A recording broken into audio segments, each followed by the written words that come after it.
말씀 신약성경 야고보 4장 11절 말씀입니다. 찾으신 줄 알고 봉독 드리겠습니다. 형제들아 서로 비방하지 말라. 형제를 비방하는 자는 형제를 판단하는 자는 곧 율법을 비방하고 율법을 판단하는 것이라. 내가 만일 율법을 판단하면 율법의 준행자가 아니요 재판관이로다. 입법자와 재판관은 오직 한 분이시니 능히 구원하시기도 하시며 멸하기도 하시느니라. 너는 누구이기에 이웃을 판단하느냐. 12절까지 우리 우선 봉독드렸습니다. 야고보서는 놀라운 복음의 메시지를 담고 세속 가운데 살아가는 연약한 백성들, 죄로 허덕이며 몸부림치고 살 수밖에 없는 하나님이 택한 백성들에게 세속을 이기는, 세속을 배격해내고 능히 하나님의 나라를 이 땅에 누리게 하시는 그 위대하고 놀라운 언약의 복음이 이 야고보서에 잘 담겨 있습니다. 이 야고보서는 2000년 전 그 환란 속에 흩어져 있는 12지파에게만 적용되고 유효한 말씀이 아니라 오늘 이 시대를 어려운 가운데 살아가는 우리들에게도 참으로 먹고 우리가 새기는 생명의 양식 옳습니다. 그러나 야고보서를 올바른 관점에 의해서 성경 전체의 언약의 관점에 의해서 야고보서를 보지 않으면 야고보서는 뒤틀려 우리에게 전달되고 오히려 우리에게 무거운 짐을 전달해주는 그런 오해된 말씀이 야고보서입니다.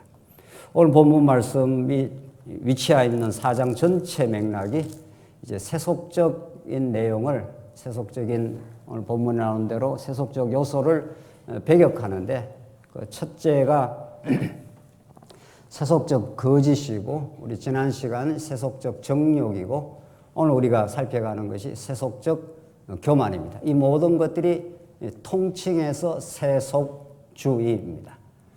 세속주의는 우리가 예수를 믿고 나서 부단히 싸워가야 될 그 영적인 그 실체입니다. 한마디로 규정을 하자면 하나님을 없이 하고 하나님이 그 사상에 없이 세상으로 행복을 찾겠다는 일체 시도입니다.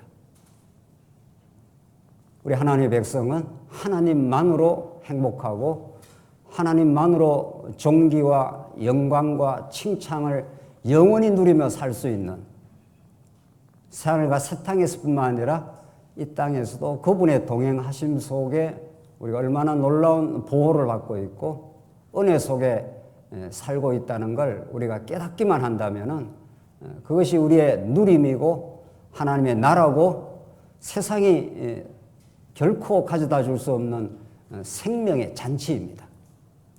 그러나 그 진리를 진리답게 우리가 알지 못하면 우리는 끊임없이 세상과 짝을 하는, 야고보서의 지난 주간 표현에 따르면 세상과 하나가 되는 이 간음한 여인들아, 이것이 참 신랑 예수와 행복할 하나님의 백성이 세상 신랑으로 행복하고자 하는 그 시도가 얼마나 잠정적이고 일시적이고 허탄하고 결국은 파국에 이르게 된다는 사실을 우리에게 가르쳐 주면서 예수 신랑 안에서만 진정한 기쁨의 삶을 누릴 수 있다는 것을 우리에게 가르쳐 줍니다. 오늘 본문 메시지는 그런 그 세속적 교만 가운데 그 예를 이제 드는 거죠. 형제를 비방하는 것, 이것이 세속적 교만입니다. 형제를 비방한다는 건 내가 너와는 다르다 이런 거죠. 형제라는 것은 한 아버지를 모시고 있기 때문에 아버지가 보실 때 똑같습니다. 아버지가 볼 때 둘이든 셋이든 옛날처럼 7, 8명을 낳아서 키우던 아버지 앞에서는 다 깨물어서 아프지 않는 손가락이 없고 다 소중한 아버지의 관점에 의해서는 다 소중합니다. 절대적으로 가치가 있습니다. 아버지 앞에서 그 자녀는 무엇을 잘해서 가치로운 것이 아닙니다. 이것이 놀라운 이 복음의 메시지입니다. 여러분과 제가 뭘 잘해서 성과를 올려서 뭔가 하나님 앞에 공로를 세워서 이 자리에 있는 것도 아니고 예수를 믿은 것도 아니고 소망 가운데 사는 것도 아닙니다. 아버지 앞에서 자식은 아무 조건 없이 자식입니다. 그리고 아버지 앞에서는 형이든 동생이든 다 소중합니다. 그런데 오늘 본문은 형제들아 이렇게 되어 있지 않습니까? 형제들아 서로 비방하지 말라. 형제를 비방하는 자는 형제를 판단하는 것이고 곧 이제 율법을 비방하고 율법을 판단한 것이라 이렇게 나가지 않습니까? 그러니까 형제끼리인데 내가 너보다 더 나아. 너는 죄인이고 너는 못났고 나는 잘났어. 이런 교만이 싹틀 때, 교만은 근본적으로 하나님과 같이 됨이죠. 우리가 이미 잘 정리하고 있는 대로 아담이 타락한 것은 하나님과 같이 되고자 한 거죠. 우리는 결코 하나님과 같이 될 수 없는 피조물이요 그의 은혜로 사는 존재인데 하나님과 같이 돼. 이거 따먹으면, 그래서 그 따먹은 거 아닙니까? 그래서 모든 인류가 하나님과 같이 되어 있습니다. 너나 할 거 없습니다. 그래서 너나 할 거 없이 우쭐하고 내가 너보다 더 의롭고 더 잘나고 끊임없이 경쟁하고 그런 거예요. 그럴 때라야 비방이 나오는 거죠. 그래 똑같다고 생각하면 우리 똑같은 죄인이요 똑같은 하나님의 은혜를 받은 하나님의 자녀 하면 내 자신의 어떤 판단과 근거에 의해서 다른 사람을 비방할 이유가 없는 존재죠. 그러나 그렇게 한다는 겁니다, 우리가. 자, 그런데 중요한 건 오늘 형제들아 서로 비방하지 말라 이렇게 명령문으로 되어 있지 않습니까? 우리 지난 시간에도 이걸 확인했는데 그 앞에 조금 보시죠. 8절에 보시면 하나님을 가까이 하라 이렇게 되어 있습니다. 그리고 8절 그 후반부에도 두 마음을 품은 자들아 마음을 성결하게 하라 이렇게 되어 있죠. 10절에도 주 앞에 낮추라 이렇게 되어 있습니다. 전부 명령문입니다. 전부 지금. 하나님을 가까이 하라, 마음을 성결하게 하라, 주 앞에 낮추라. 오늘 본문에는 형제들아 서로 비방하지 말라. 전부 명령문으로 처리가 되는 거죠. 자, 이러니 얼마나 야고보서가 오해가 되겠냐고요. 성경에 나타나는 모든 명령문에 대한 올바른 이해는 여러분과 제가 참 자유의 복음을 깨닫고 그 평화와 기쁨의 삶을 살았는데 아주 결정적인 그 내용 중에 하나인 거죠. 이 명령문을 도대체 어떻게 이해를 할 것이냐는 거예요. 그 성경 전부 명령문이니까 본문에서 전부라기보다도 대부분의 어떤 생활의 권면에 들어가면 가까이 하라, 성결하게 하라, 주 앞에 낮추라, 서로 비방하라 이렇게 자꾸 명령문으로 되어 있지 않습니까? 이걸 어떻게 이해할 거냐는 거예요.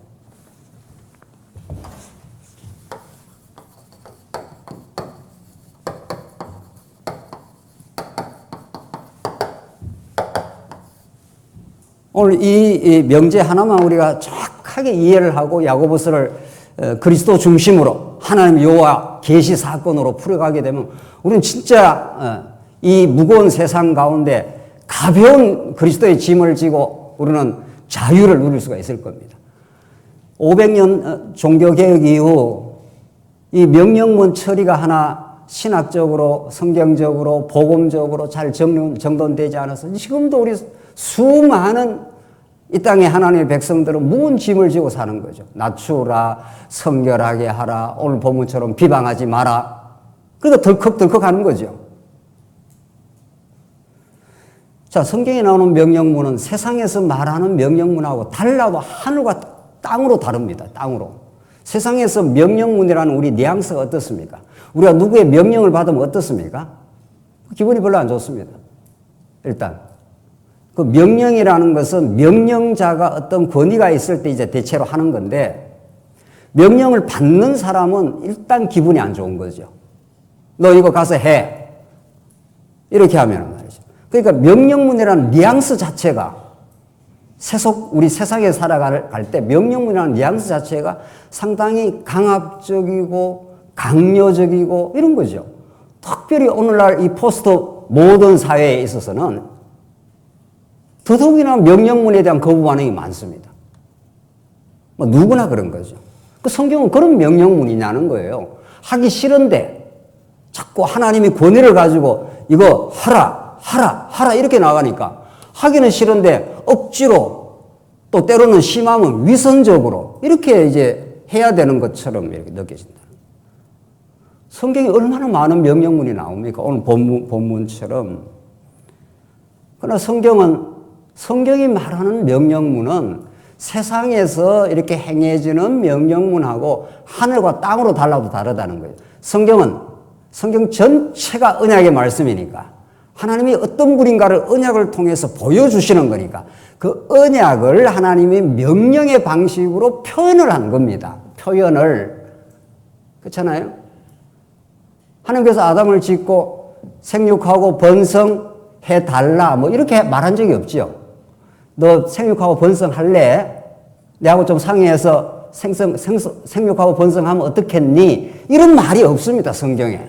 생육하고 번성 어떻게 해요? 하라. 땅을 정복하라. 만물을 다스리라. 이렇게 전부 명령문으로 나옵니다. 아브라함에게 하나님이 나타나서 뜬금없이 나타난 거죠. 아브라함하고 상의한 적이 없습니다. 뜬금없이 나타나가지고 내가 지시할 땅으로 어떻게 해요? 가라. 이렇게 나옵니다. 본토 친척 아비 집을 떠나 내가 지시할 땅으로 가라. 이렇게 나가요. 명령문이에요. 이걸 어떻게 해석할 거냐고요. 이거를. 그러니까 명령문만 나오면은 신학자들이 머리가 찌끈찌끈한 거죠. 성경에 명령문이 워낙 많이 나오니까, 워낙에 많이 나오니까. 예수님도 마찬가지예요. 예수님도 이 땅에 오셔갖고 갈릴리 바다를 이렇게 다녔습니다. 그 개념 없이 살아가던 베드로도 있고 안드레도 있고 그 사람도 아무 개념 없습니다. 하나님 나라에 대해서 아무 생각도 없는 사람들. 그런 사람들에게 예수님이 찾아가서 이제 고기 그만 잡고 나를 어떻게 해요? 따라오너라 이렇게 합니다. 완전 명령문이에요. 나를 따라오너라 하니까 즉시 그물을 두고 따라가니라 이렇게 되어 있습니다. 아이로의 딸이 죽었는데 따라 일어나라 이렇게 말하지 않습니까? 전 명령문으로 처리가 돼요. 하나님이 하시는 말씀. 사도 바울은 뭐 말할 것도 없습니다. 로마서 12장 이후에 전부 명령문이에요. 열심을 품고 주를 섬기라. 어떻게 하라. 전부. 오늘 야고보서도 형제들아 너희를 비방하지 말라.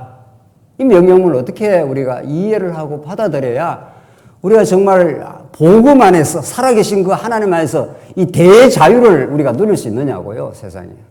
복음은 진리는 너희를 자유하게 하리라 이렇게 말했는데 자유는커녕 명령문만 나오면은 자꾸 부담이 되고 이거 뭐 또 안 하면 안 될 것 같고 그러니까 억지로 하다가 억지로 하는 일이 오래 가겠냐고요. 억지로 하는 일이 세상에.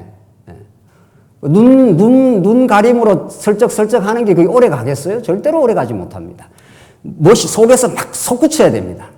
인생의 움직임은 내면 속에 이 영적인 솟구침이 계속 펑펑펑펑 이렇게 옹달샘이 막 솟아올라오듯이 그래야 우리 삶이 이제 움직여 나가는 거죠. 하고 싶고 말이죠. 이 일을 기꺼이 어떤 일을 하고 싶고 짐지고 싶고 막 일하고 싶은 거죠. 그런데 명령문과 이게 모순이 된단 말이죠. 안에서는 뭘 이렇게 좀 이렇게 약간 움직임이 있는 것 같은데 하라 이렇게 나오니까 말이죠. 성경이 가르치는 명령문은 주권자의 절대적인 권위를 담보하고 있습니다. 첫째. 그러니까 그 주권자가 이 우주를 창조하신 분 아닙니까? 빛이 있으라 하면은 무슨 대상이 있어가지고 빛이 발생하는 게 아닙니다. 빛이 있으라 하면 그 말씀이 힘이 되어서 그대로 빛이 이 땅에 출현을 합니다. 그게 하나님이에요. 그게 하나님의 우주 만물과 만상과 존재 자체를 있게 하신 하나님의 주권적 능력이고 전능하심이에요. 두 번째. 자, 이게 첫 번째 하나님 명령은 이 하나님의 절대적인 명령인데 하나님의 능력자가 명령을 하신 거예요. 두 번째. 그러니까 주권만 내리 강조가 되면은 뭐 주권이니까 할 수 없이 따라가지. 뭐 안 따라갈 수도 없고. 왜 여러분도 군에 갔다 오면은 군에서 상관이 명령하면은 어떻습니까? 예. 상관이 말이죠. 대대장이 혹은 뭐 위원대장이 어디로 이 부대가 집결해 이렇게 딱 명령하면은 이건 그대로 실현이 되죠. 만약에 그 명령에 불복종했다가는 뭐 감옥에 들어가든지 문수가 나는 거 아닙니까? 전시 상황에서는 적결 처분을 하는 거죠. 지금 앞으로 가 이렇게 하면 돼. 가야 됩니까 말아야 됩니까 하면 죽어 이렇게 되는 거죠. 그러니까 이 군대에서의 명령이 상당히 하나님의 주권적 명령하고는 좀 비슷합니다. 1차적으로는. 그 말에 대해서 불복종이라는 게 있을 수가 없는 거죠. 그러니까 그런데 문제는 하나님의 명령과 이 군대에서 명령은 억지로 하는 거 아니에요. 하기 싫어도 해야 되는 거 아니에요. 하기 싫으면 이 처벌이 따르니까. 적결 처분이 따르니까. 이거 뭐 하기 싫어도 뭐 안 하면 죽으니까 하는 거죠. 두 번째 하나님의 언약적 명령문은 언약이라는 건 하나님의 속성을 지금 드러내는 거 아닙니까? 하나님의 언약을 통해서 당신의 계시를 하시는 거니까 하나님은 주권적이고 전능할 뿐 아니라 신실하시고 자비로우신 분입니다. 너무도 인격적입니다. 그러니까 부모가 자식으로 하여금 어떤 일을 하게 만들 때 너 해, 안 하면 너 죽어 이렇게 말하지 않지 않습니까? 이거 얼마나 소중한지 알아? 내가 너를 사랑해. 너는 실수하고 범죄를 했어도 내가 너를 사랑하지. 그러니까 너 학교 가서 열심히 공부하고 친구들하고 잘 지내. 이렇게 끊임없이 부모는 자식에게 이해시키고 설득시키고 감동시키고 깨닫게 하시고 그 모든 과정을 이렇게 그치게 하십니다. 그 하나님의 명령문이라는 게 그런 거예요. 주권적일 뿐만 아니라 아주 인격적이에요. 하나님은 설득적이에요. 우리 하여금 이렇게 납득이 되도록 맞습니다. 주를 위해 사는 것이 이제 너무도 소중한 줄 알았습니다. 우리 지체를 비방하지 않고 사는 것이, 비방하는 것이 내가 얼마나 내 자리를 벗어나 있고 정말 지체를 이해하고 덮어가고 사는 것이 그것이 행복인 줄 알았습니다. 이렇게 그 위대한 복음이 하나님의 주권적일 뿐만 아니라, 주권이라는 건 마음대로 하시는 거예요. 마음대로, 당신 능력대로. 주권적일 뿐만 아니라 우리를 십자가로 그 무한한 사랑을 확정을 하셨어요. 그걸 성경에 길게 자꾸 보여주는 거죠. 이스라엘 백성들 광야에서 끊임없이 배반하고 끊임없이 반역하고 끊임없이 어리석어도 하나님이 여전히 사랑하십니다. 그래서 그걸 온몸으로 터득한 여호수아는 나와 내 집은 여호와를 섬기겠노라. 너희들은 어떻게 하겠느냐? 너희들도 너희 알아서 해라. 이런 거죠. 이게 여호수아 마지막 장의 결론입니다. 그 결론에 이르기까지 얼마나 하나님이 이스라엘 백성을 참아주시고 동행해주시고 용서하시고 이해해주시고 이 설득의 과정, 이 납득과 공감의 과정을 거쳐서 마침내 이걸 하라 이렇게 하는 거죠. 그 과정이 다 포함이 되어 있는 거죠. 이 언약이라는 게 이게 성경 66권이니까 이게 성경 전체 다니까 이게 여기서부터 언약을 하시고 이루시고 또 이루시고 또 이루셔서 예수를 보내주시고 하나님의 나라로 오시고 그분이 또 성령을 보내주시고 또 이렇게 하면서 명령문이 여기 떨어지는 거 아닙니까? 지금? 그러니까 이 과정을 다 이렇게 생략을 해버리고 여기에 나타난 하나님의 주권성, 전능하심, 그의 신실하심. 신실이라는 게 뭡니까? 우리가 신실하지 않습니다. 우리는 끊임없이 배반하고 끊임없이 내중심적이고 끊임없이 자기 정욕적인 이 야고보서가 나오지 않습니까? 앞에서 너희들은 얼마나 정욕적이었는지 몰라. 그러니까 하늘의 지혜가 필요해 하면서 계속 야고보서가 앞에서 계속 말씀했지 않습니까? 언어가 사람을 죽이는 거야. 그런데 중요한 건 언어가 마음에서 나오는 건데 언어를 우리는 우리 지체들한테 자기 기분이 좀 좋으면 좋은 말 했다가 자기 마음이 조금만 털려보시죠. 따뜻한 말 못합니다, 우리. 따뜻한 말이 뭡니까? 아주 송곳 같은 말을 막 찔러대는 거죠. 못해요, 우리는. 그런 실력이 없습니다. 문제는. 그런데 실력이 있으면 하겠는데, 조금만 우리가 힘들고 어려워 보십시오. 그저 원망이 튀어나오고 말이죠. 왜 살자 그랬어? 뭐 이런 이야기. 이런 이야기 무슨 말인지 잘 모르시는 분이 있는데. 자기가 조금만 힘들어 보십시오. 그냥 막 쏟아냅니다. 막 쏟아내는 게 인간이에요. 이게. 그게 광야 40년이 그걸 너무 잘 보여줘요. 그런 실력이 없어요, 우리는. 위로부터의 능력과 은혜와 언약의 말씀과 그것이 우리에게 드디어 역사하기 시작해야. 정리하자면 성경이 말하는 명령문은 세상에서의 강압적 명령문, 하기 싫은데 억지로 하는 명령문, 이거하고 극에서 극으로 다릅니다. 성경이 말하는 명령문은 그 무한하신 하나님의 능력과 은혜를 예수 안에서 온전히 이루어 주시고 그걸 깨닫게 하려고 성령을 보내주셔서 하나님께서 야고보서도 그 앞에서부터 무수히 그렇게 너희가 어려울 때 하늘의 지혜를 구해. 하나님 후히 주시고 꾸짖지 않으셔. 하나님. 우리가 지혜가 부족할 때 하나님께 구하면 하나님이 다 베풀어 주셔. 너희가 범죄했을 때 하나님께 합리하지 마. 우리가 어리석었다고 인정해. 하나님 다 이미 용서하셨어. 그리고 성숙하면 돼, 너희들. 내가 너를 성숙의 길로 인도할 거야. 너는 내 사랑하는 백성이야. 너는 실수했어도 괜찮아. 이게 야고보서 말씀이에요. 그런 말씀이 계속 이어져 나가다가 이제 하나님 걸 가까이 해. 하나님은 우리의 영원한 보장이고 우리의 남편이야. 하나님을 가까이 하라는 말은 예수와 가까이 살아 이런 말 아니에요. 그러니까 예수님이 우리의 은혜의 원천이요, 우리의 전부요, 우리를 지켜주는 분이요. 이러니까 그분과 가까이 사는 게 너무도 즐거워서 하는 일이지. 그 명령이. 그게 이미 간복이 되어버렸으니까 하나님 주를 위해 살겠습니다. 주님과 이제 동행하는 것이 우리의 기쁨입니다. 내가 세상 것을 많이 잃어버려도 그거하고 너무 상실감에 빠지지 않겠습니다. 코로나가 와서 좀 불편하고 힘들어도 이것이 주님 안으로 더 가라는 하나님의 언약적 명령으로 알고 감사하게 받아들이겠습니다. 그리고 주님뿐입니다. 나는 주님의 사랑이 내 전부입니다. 이렇게 그 고백을 하며 주님과 신랑과 아주 아름다운 서로 고백을 하며 오손도손 살게 하려고 하나님이 환경을 주신다는 겁니다. 환경을, 어려운 환경을. 이게 오늘 본문의 말씀이에요. 자, 그래서 주님과 마음의 행복과 기쁨을 누리니 형제가 좀 실수하고 문제가 있다고 막 그냥 비방 안 하게 됩니다, 우리. 안 해줘요. 안 해줘서 안 하는 거지. 아이고, 그럴 수 있었겠지, 뭐. 나도 저거보다 더 심하게 우리가 비방하고 살았는데. 김중훈 목사도 마음에 안 들면 막 속으로 비방하고 해요, 많이. 뭐 나도 똑같이 비방도 하고 판단도 하고 이렇게 사는 인생인데 그 사람도 하나님께서 아직은 좀 덜 안 붙들어주면 뭐 비방하고 어리석 가운데 살 거 아니에요.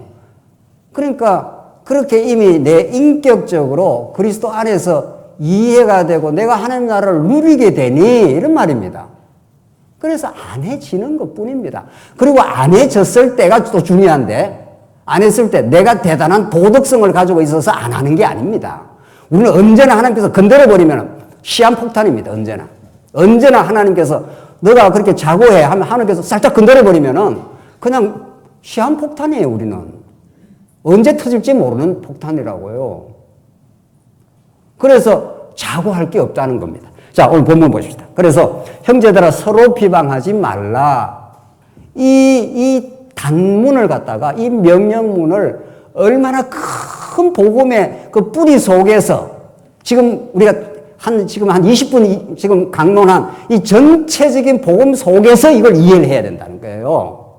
이런 거 앞에 거 다 빼보고 복음 다 빼버리고 비방하지 말라. 이러니까 뭐 교회가 이게 도덕 학부가 되는 거 아니겠어요? 도덕 선생이 되고 앞에 강론자는 말이죠. 그럼 저는 그렇게 하나 말이죠. 못해요. 못한다고요? 우리는 눈만 뜨면 바로 판단이 들어갑니다. 이건 옳고 그르고 딱딱 나옵니다. 눈만 뜨면 이걸 어떻게 우리가 벗어납니까? 무슨 수로? 그래서 이 본문이 자, 여기는 같이 하죠. 이거 무슨 본문이라고요? 언약적 어떻게 해요? 명령문이에요. 여기에 하나님의 주권과 능력과 은혜와 사랑이 다 담겨 있어요. 그러니까 그분이 명령하시고 우리 안에 찾아오셔서 하도록 그렇게 동기를 하나님께서 주시는 거죠. 빌립보서에 너희 안에서 행하시는 이가 하나님이시니 자기의 기쁘신 뜻을 위하여 너희에게 소원을 두고 행하게 하시나니. 이 행하게라는 그 원어가 energize예요. 그 본문이. 막 energize가 뭡니까 이게?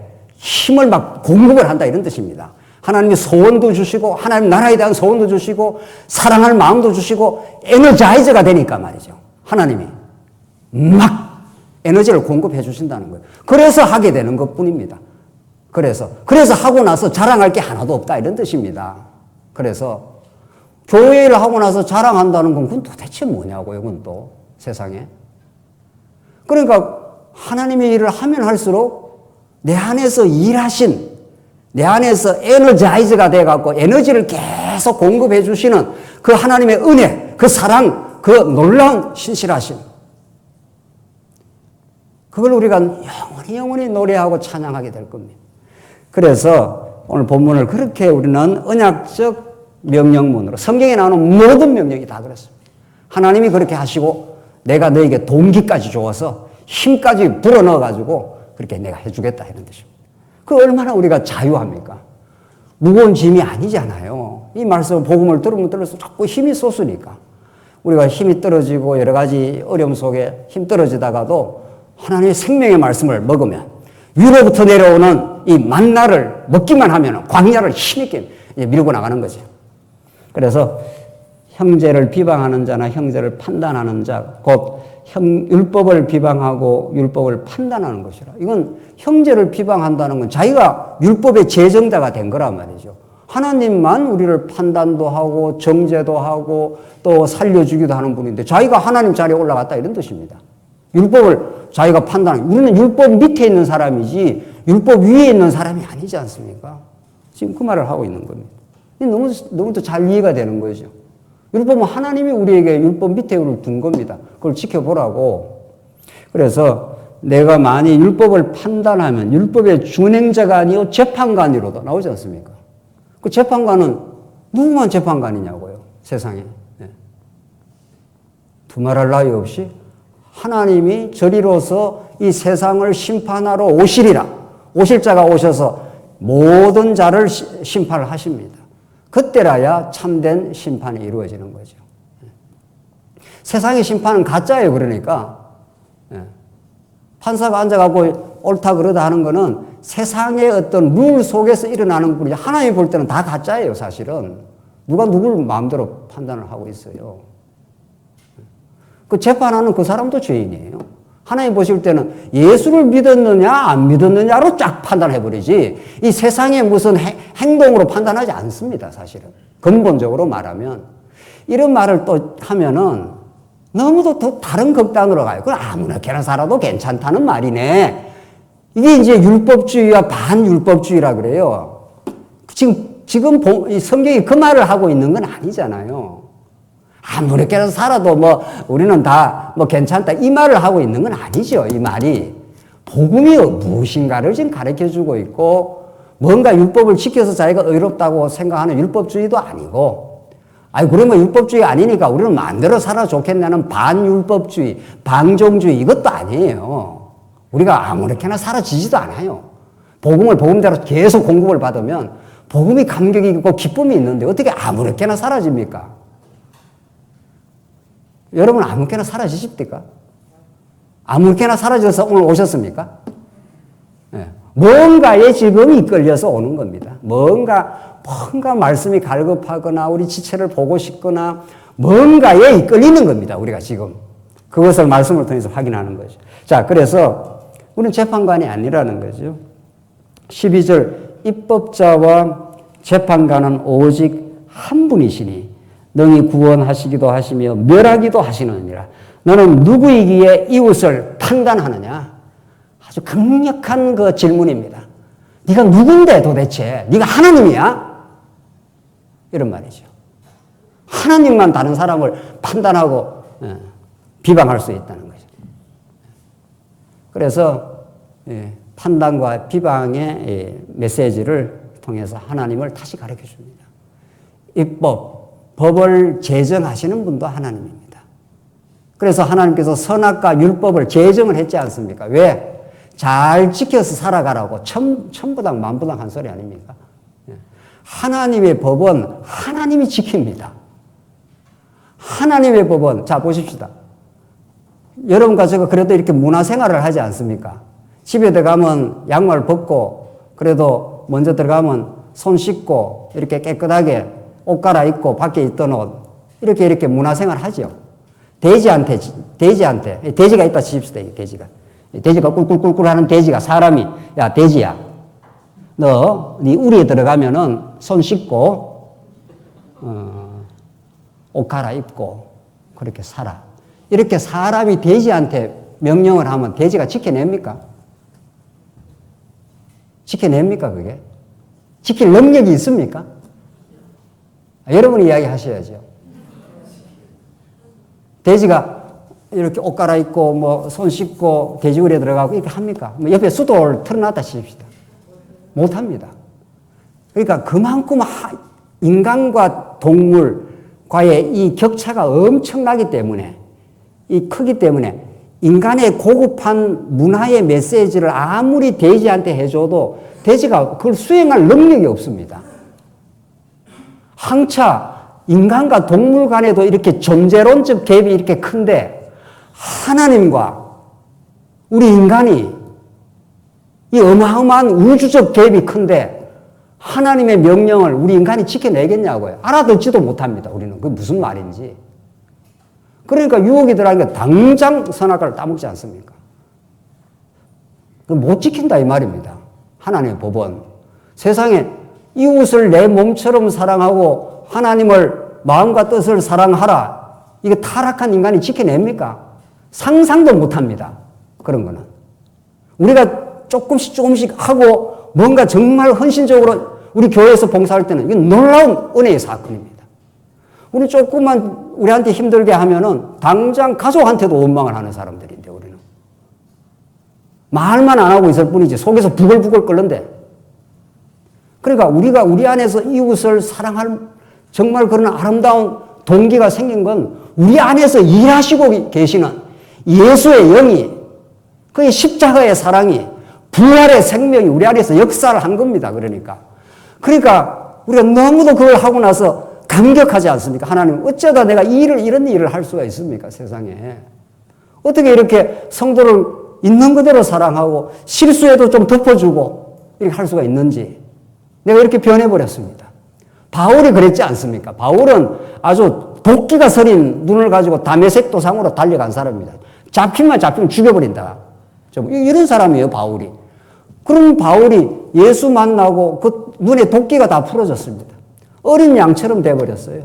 두들겨 맞고 쫓겨다니고 그 화려한 그 자기의 어떤 세속적 가치를 기꺼이 다 벗어던지고 말이죠. 그 기독권을 다 던지고 성도들을 위해서 내가 생각하는 것마다 교회를 생각하는 것이라 영혼을 생각하고 치열하게 달려가고 고생 너 가면 죽습니다. 가지 마십시오. 그렇게 말했는데도 내가 예루살렘도 보고 로마도 보아야 하리라.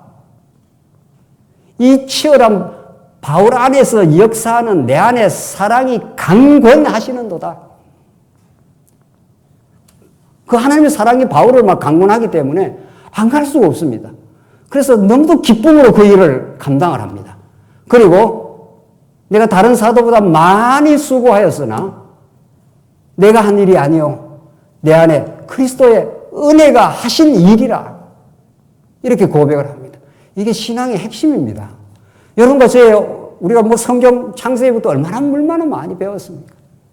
이 배웠던 그 말씀을 압축해버리면은 예수 한 분에게 전통으로 연결이 되고 그분을 통해서 하나님을 가르쳐 주는 건데 그분의 우리가 지체가 되고 그분의 신부가 되어버린 겁니다. 더 이상 우리는 행복할 수가 없습니다. 더 이상 우리가 더 좋은 일이 있을 수가 없습니다.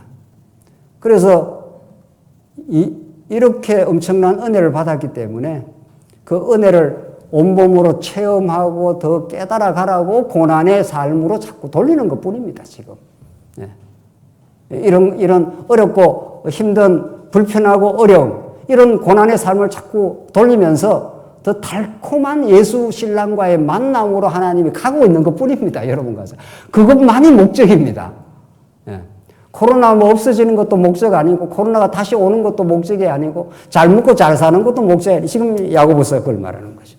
그래서 하나님이 너희 구원하시기도 하고, 너희 멸하시기도 하신다. 하나님이 그런 분이시다.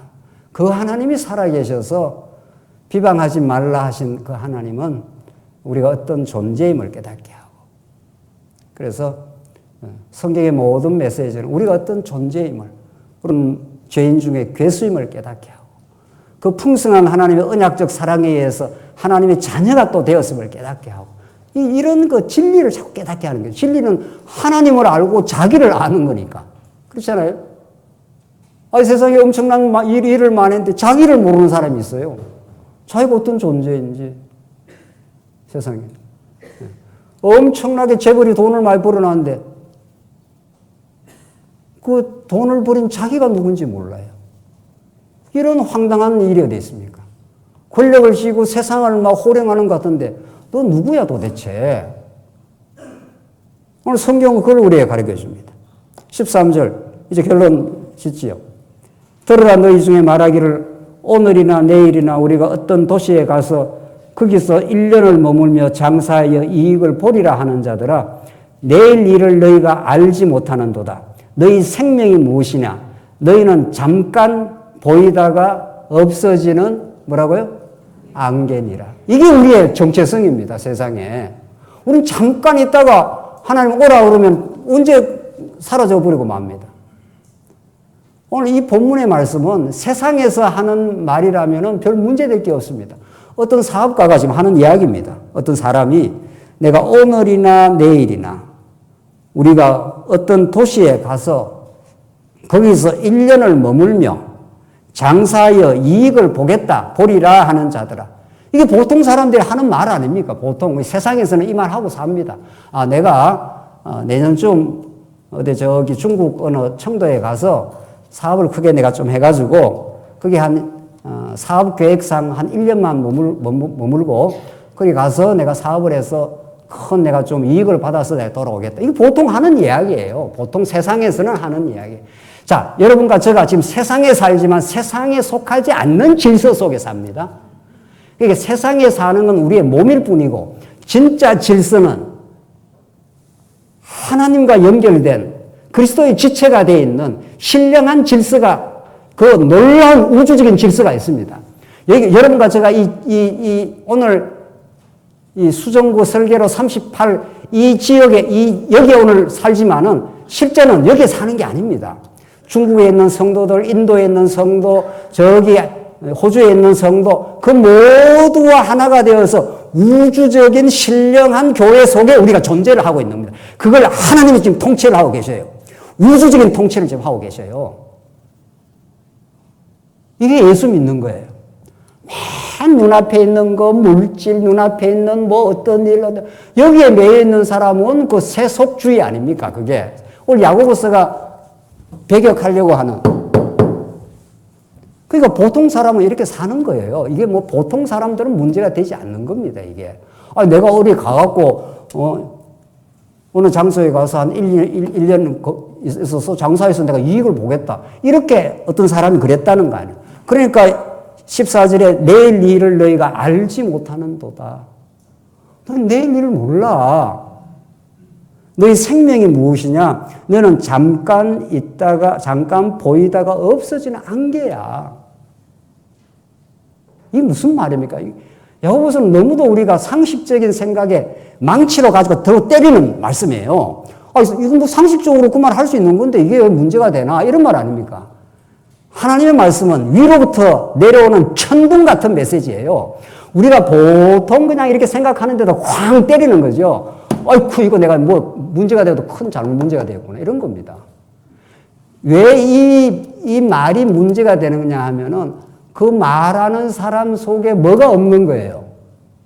하나님의 뜻이, 하나님의 살아계심이 없는 거예요. 없이 자기가 주인이에요. 내가 이렇게 하겠어. 우리 여기 지금 우리 성도님들 다 어떤 계획을 세우고 하지 않습니까? 지금 중요한 거는 계획을 세우는 그 자체를 하지 말라는 게 아니지 않습니까? 세상에 계획을 안 세우고 사는 사람이 어디 있습니까? 근데 어떤 동기에서 어떤 신앙적 태도에서 하느냐, 그걸 지금 야고보서는 문제를 삼고 있고 복음을 지금 전달하고 있는 겁니다. 반드시 나는 이렇게 할 거야. 뭐 이렇게. 내가 장사해서 돈 벌일 거야. 뭐. 내가 1년 동안 딱 갔다가 딱 돌아올 거야. 뭐 이런 거. 1년 있을지 가다가 죽을지 아무도 모르는 겁니다. 우리는. 이런 서로 계획을 세운다 하더라도 지금 야고보 사도가 문제를 삼는 거는 계획 세우지 말고 네 멋대로 살아 이런 뜻은 아니잖아요. 사업하는데 계획을 안 세우는 사업가가 있습니까? 아니, 목회를 해도 목회 계획을 세우는 건데 1년에 이렇게 하고 뭐 참 원래 뭐 1월 달에는 이렇게 하고 2월 달에 이렇게 다 계획 세우지 않습니까? 세우는 태도를 지금 문제를 삼고 있는 거죠. 누구를 의지하고 누가 살아계시니 누가 그걸 이룰 것이니 이런 거죠. 여러분과 저에게는 그 메시지를 하나님께 주시고 있습니다. 내 일을 알지 못하는도다. 코로나가 올 줄 누가 예측을 했습니까? 또 이런 말 하면 과학자들이 좀 예측했다는 거예요, 또. 참, 이게 지나온 이야기지, 지나온 이야기. 앞으로 어떻게 됩니까, 그러면? 이거 예측해냅니까? 2050년 가면 인류가 멸종할 가능성도 있다고 합니다. 네. 기후변화가 워낙 지금 문제가 많기 때문에 뭐 대단한 것도 없습니다, 이 땅에. 네. 내일 일을 모르는 겁니다, 지금. 내일 일을 모르니까 뭐 캐서라 살자 또 그렇게 되는 겁니까? 그것도 아니에요. 하나님을 의지하고 내가 이렇게 계획을 세운다 하더라도 그러니까 계획을 세워도 계획대로 안 될 때가 우리가 얼마나 많습니까? 저는 초등학교 다닐 때 계획 세운 세우고 한 번도 된 적이 없어요. 또 동그라미 그 시간표 있잖아요. 동그라미 아침 6시에 일어나고 8시에 1시간 공부하고 뭐 이런 거, 뭐 방학 시작하면서부터 잊어버렸어요. 그래서 어떤 계획이 되어도 하나님이 이루어주신 것이고, 우리 계획대로 세워도 안 되는 일이 좀 많냐고. 우리 지금 원래 뭐 우리 남전도에 여전도에 무슨 세미나 뭐 하나도 안 되잖아요. 지금 하나도 안 돼도 안 된다고 짜증 부리고 힘들어할 게 아니라 하나님이 허락하셔야 됩니다. 하나님 배우겠습니다. 이를 통해서 우리가 건신하고 우리가 말씀으로 다시 돌아오고 오히려 이럴 때 우리가 지체를 사랑하고 기도하는 기도의 시간을 갖겠습니다. 우리에게는 어떤 것도 부정적인 게 없습니다. 어떤 것도 신앙인에게는 모든 것이 유익이 될 겁니다. 우리 신앙에 유익이 될 겁니다. 그래서 너희는 잠깐 보이다가 없어지는 안개니라. 시간이 다 됐네요. 우리 다음 시간에 이 부분을 조금 더 우리가 면밀하게 살피면서 하나님은 하나님답게 우리 자신을 깨닫는 이 위대하고 놀라운 진리의 세계가 우리 앞에 놓여져 있습니다. 그 진리가 우리 모두를 자유케 하길 바랍니다. 기도하십시다. 자비하신 하나님 아버지 은혜를 감사합니다. 우리가 하나님 진리 되신 하나님을 모르고 우리 자신이 어떤 존재인지 모르면 우리는 비방하고 살며 자고하고 살며 우리의 계획을 세우고 그대로 꼭 이루어져야 된다고 생각하며 사는 우리 어리석은 존재들입니다. 주께서 우리를 긍휼히 보시고 우리 교회를 하나님께서 긍휼히 보셔서 이 실현의 시간이 우리 모든 성도들에게는 참으로 유익하고 신령하고 복된 시간 될 수 있도록 인도하시고 어려움 중에 있는 성도들을 하나님께서 꼭 지켜주시옵소서. 예수 그리스도의 이름으로 기도하옵나이다. 아멘.